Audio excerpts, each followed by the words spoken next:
we need to work through, like Chris said, there's some things that are kind of fluid. I think, you guys have been around long enough to see, like, one move can kind of maybe affect another move, even a position player.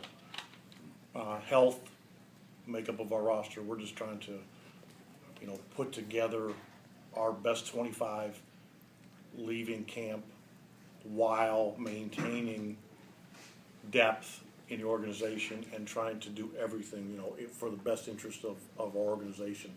So, saying that, we spoke to a lot of guys today. Some we had to deliver news that was not very much fun. Some was really good. And others we told that we understand their level of anxiety. They've done so well to this point that we have some decisions that aren't made yet. But the one thing we wanted to convey to that group was they, to a person, show up every day, do everything you ask, try their best, and they've had really good camps, and it's made our decision-making tough in a good way, but that we thought they deserved not only the respect and the honesty, but for us being conscientious, we just thought we should visit with them. When it comes to somebody like Francona, what do you do to help him? Do you call people, or? We would probably do whatever we could, right at the moment, you let the dust settle a little bit, let him take a deep breath. I think he's very aware that if he wanted somebody to speak on his behalf, both Chris and I would probably jump at the opportunity. That's kind of how we feel.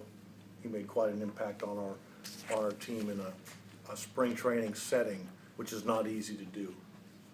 And it was one of the more difficult conversations I'm sure Chris and I both had. With Vinny, was that a guy you were pretty intrigued to see what he was going to look like this spring? Oh yeah, for sure. I mean, it's a guy that's carried a heavy load, first couple years of his career, and then last year we've all talked about what happened and all the whatever. So trying to get Vinny back to a guy that can help us win games is really, that'll be really helpful.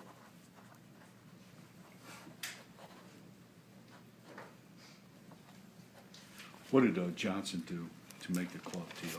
Well, I kind of come back to one of the things he said to you guys, where he wanted to earn trust at every position, and he really did that.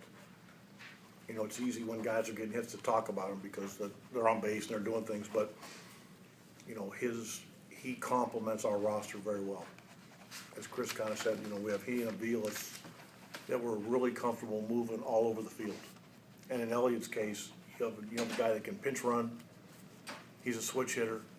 He can play all the positions and play them well. That makes your 25-man roster a little bit bigger.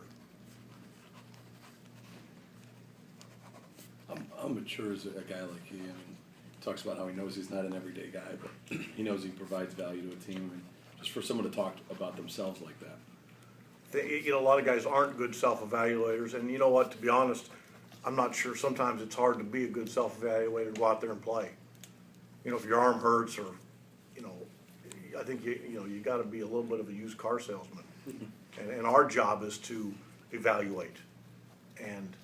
But in his case, I think he does a really good job of it.